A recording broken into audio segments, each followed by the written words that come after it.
One of the largest expulsions of refugees in modern times is ongoing. 1.7 million Afghan refugees living in Pakistan are being forced to leave the country, some of whom were born in Pakistan and have national identification cards.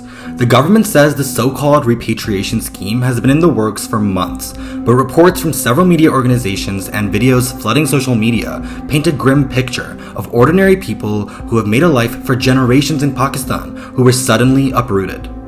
Close to 200,000 Afghans have returned to a homeland some do not even know, with the numbers rising.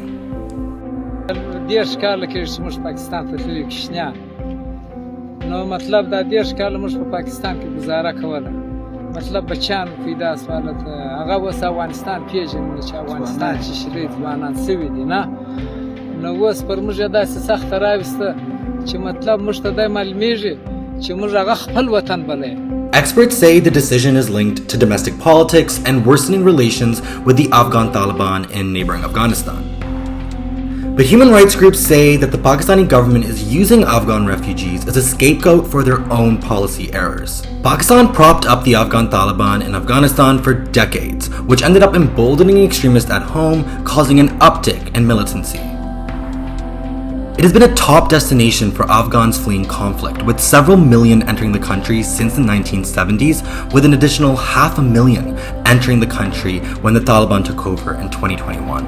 Pakistan has framed the decision as one influenced by national security objectives, and there's been a major resurgence of terrorism by the Afghan-based Tehrik-e-Taliban, or the TTP. It has been waging war against Pakistani society, the state, and the people for a very long time. With the Taliban coming to power in Afghanistan, the Pakistani government thought that would end the terrorist organization. But about 15,000 still are operating in Afghanistan and are emboldened by the Taliban's presence. And observers believe the decision to expel Afghans could be a ploy in a geopolitical scheme to compel the Afghan Taliban to do more on counter-terrorism. But one thing is for certain, that the large population of Afghans living in Pakistan for generations are now being collectively punished for the actions of militants.